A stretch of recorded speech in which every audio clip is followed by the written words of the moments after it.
What's up, everybody? Welcome back to another episode of Hops Geek News, where today we have a special comic book review of the comic book titled ManChild from Foxhole Comics. I am Matt, as always, as Lauren, and please go ahead, like, subscribe, share, drop your comments, all of that good stuff down.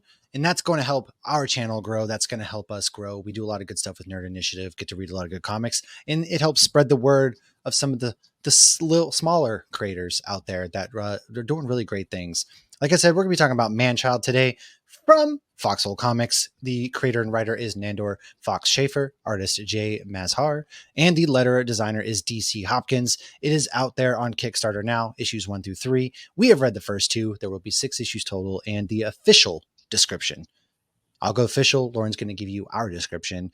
It is that this series is a commentary on comic book fandom, as well as an opportunity to put the widely used expression man-child on trial through the lens of the modern day, telling 2 separate storylines in an alternating narrative, one taking place in the innocent Silver Age superhero universe of the Monarch-Crier, and the other in our not so innocent world with superhero comic book nerd Rufus Boston. ManChild weaves the dream with the dreamer and fantasy with reality. That's the official description, kids. Lauren, what's our description? I liked your little your comic bird. I like that. That's a new shortened version for comic book nerd, comic bird.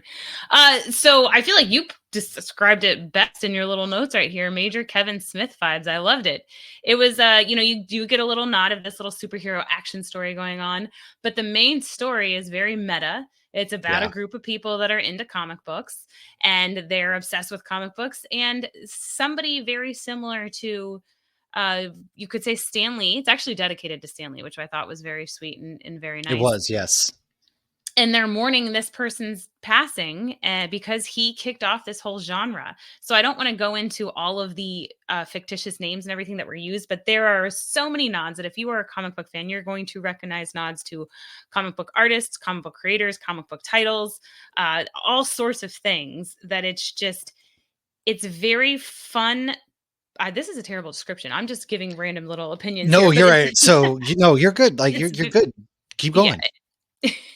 It was just I think somebody even said it, like a kind of like a love letter to the good, the bad, and the ugly of what's going on in the comic book world today, while still giving a nod to the comic book days of past. So you even have the group of guys being like, shitting on the newest comic book movie. We waited all these years for that, and it was, but also seeing them, toast Stan Lee. I'm just going to say Stan Lee. We get some Excelsior in there. Yeah. I mean, it is like even when they talk about the passing, they show it's more, it's a guy who looks very similar to Stan Lee. Yes. Yeah. And their line is, welcome, genuine follower. And you get like at one point their order is like, oh, is this order 616? Which I thought was a cute little nod to, obviously, the main Earth in comic books is Earth 616. Is it the MCU universe, though? That's to be debated between Kevin Feige and Iman Vellani. That's right. We don't know.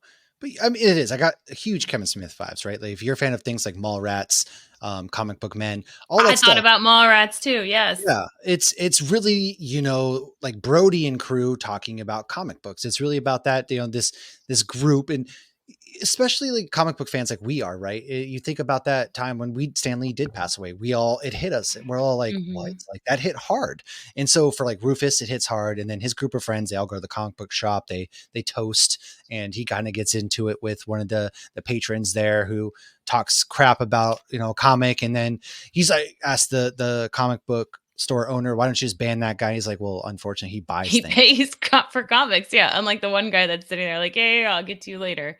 I'll buy my box later. Right. Well, in addition to it kind of making fun of some of the toxic fans today, it's also making fun of some of the tropes of comic book fans. Like the one guy, Rufus, lives in the basement of his mom's house. Nerd who's a virgin.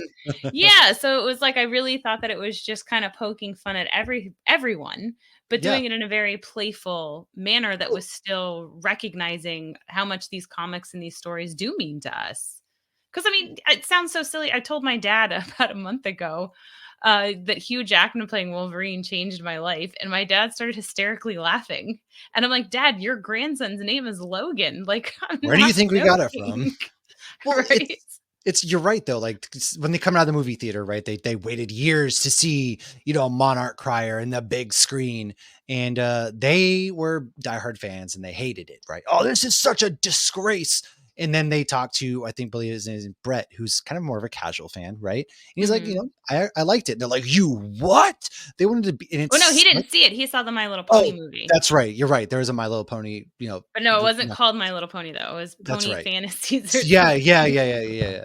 You're right. So I could have sworn somebody saw it and said it wasn't so bad, and they got like, "How could you say it's not so bad?" And it's Oh, like, I think somebody did say that, yeah. it's such a commentary on just like social media today and fandoms, the big fandoms out there, and how you can't have an opinion. Everything's either one extreme or the other. And if you're quote unquote diehard, are you really servicing the fandom the way you think you are for the good? And it really isn't hit really deep. And also like some fantasy things too, like thrown in there with Rufus. He had his first time in the back of the car. There was That kind of a was took funny me thing, and by that's surprise, that's yeah. such a Kevin Smith thing right there too, right? I don't want to keep comparing the two because they're not. I don't want to compare them to Kevin Smith because I feel like it's doing these guys like Nandor and crew a disservice, because I think they've built something fun Created here. something of their own, yeah. Yeah, it's their own take, and it's such a commentary on modern day society at the same time, right? Like the faults of both sides of the table. Yeah. Yeah, and, the issues 1 through 3 are on Kickstarter now, so we only read 1 and 2, so there's more to be There is. read, more to be seen, but yeah, it was a lot of fun. I would really say that's what it was. It was a fun comic. It's Mhm. fun doing the horror ones, it's fun doing the action ones, but sometimes it's fun to just have Shut fun your brain reading off. Comics are something. fun. Comics are meant Yeah. to be fun, and Yeah, that's what this is. and I think they're like it's almost like Deadpool and Wolverine. There's different levels that you would be able to enjoy this comic based on how many of the nods you get. Yeah. So, how many of the Leonardo DiCaprio moments are there for you?